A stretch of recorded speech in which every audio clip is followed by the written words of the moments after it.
Every time I see stories like that, it's so encouraging, so edifying to know that we have teams working collaboratively. And one of the key takeaways that I heard from Janelle Marthain is this idea of trust.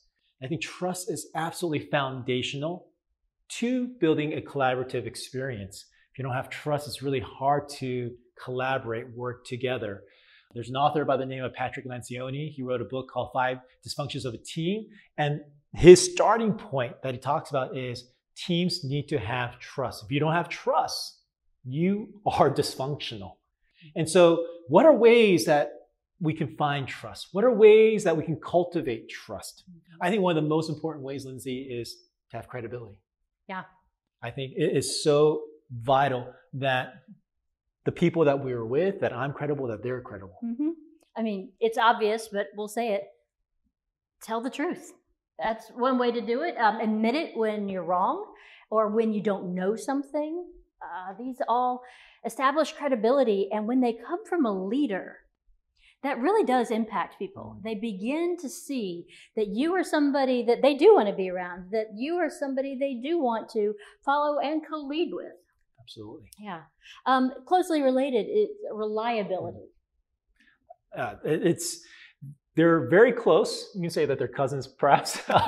But I've been around people that have said that they're going to do something, and when it was time, they didn't do it. And it was so discouraging and at times frustrating. Mm-hmm. So if you say something or you agree to do something, one of the most important things is that we follow through, that we are faithful to the promise, to the commitment, that it's not just something that we say flippantly, right? Because that is really one of the pillars of building trust, is that we are reliable. Mm-hmm.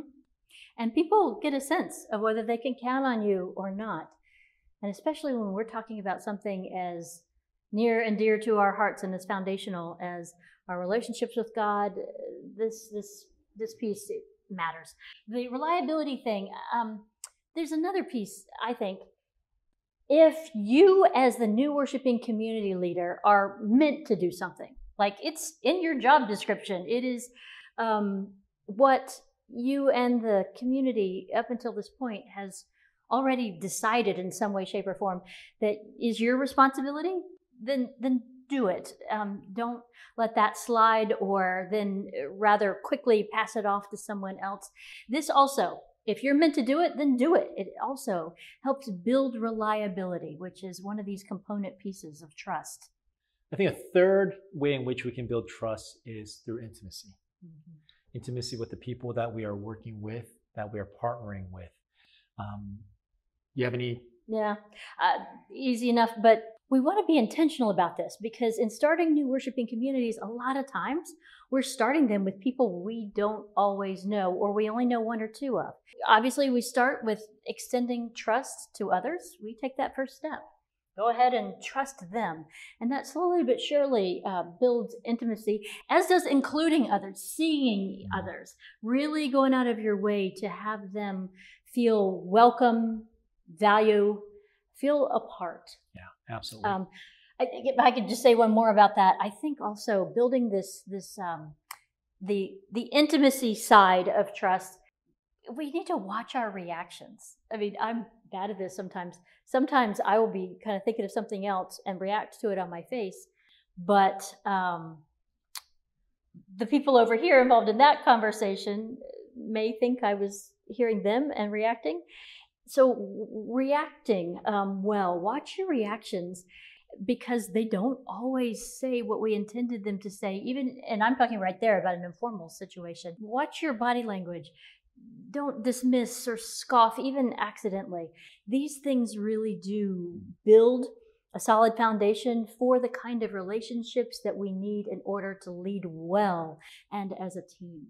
I totally agree with that. I think one of the ways in which we forget how we communicate, we think we simply communicate with our words, but we communicate so much more with our body, with our facial expressions, with our smile, or with our frown. And I know, just like Lindsay, I'm really guilty of that. And my team will tell you that I'm guilty of that. I'm getting better, but I'm truly guilty of that. But here's the thing, with one more thought about intimacy, is that it just takes time.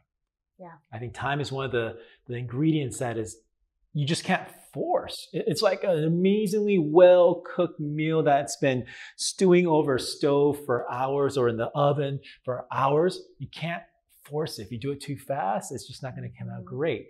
And so giving trust, extending grace, it's just going to take time, and you can't force it. And I think if you try to force it, that's actually going to be a way in which you destroy trust.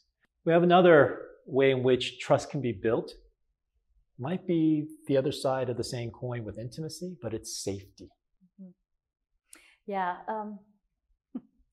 Just this morning, actually, I was walking through the parking lot and heard these two women, and one of them said to the other, "I just can't go there anymore. I don't feel like that is safe space." And giving others a safe environment where they have room to speak and where people listen and listen well. And that person knows that they have been heard. You don't always have to agree, but if they have at least been heard and valued and respected, listening well, giving space for others to have a room to speak. This all contributes to the upbuilding of trust, which is so essential to leading collaboratively. One of the ways in which you build safety is you model it. A lot of people are so cautious, afraid of perhaps being themselves, perhaps afraid to make mistakes, perhaps afraid to try different things. Maybe they have an idea that they want to share, but are a bit timid because they're not sure how you might respond. I think one of the best ways to create an environment of safety is to share and admit your failures, things that perhaps you've done incorrectly in the past. When we do that, it really exposes us as people, and it creates an environment of people saying, hey, you know what? I have safety here to try things, to say things, express myself, be who I am, and know that I'm not going to be judged or belittled. And when we do that, it creates trust. Sure, undoubtedly. Nonetheless, trust, it is an absolutely essential building block for your team, and being really intentional about just checking in every once in a while in a mindful sort of manner about how you think the trust level is going. Even asking the other fellow leaders about their sense of where we stand as a group in terms of trust. Even that, I think, models some of the posture that is really essential to being able to establish a firm foundation where people lead collaboratively. And so we highly commend, as we think about you and your team and the power of leading collaboratively, that you spend a good bit of time on the front end thinking about and really building trust.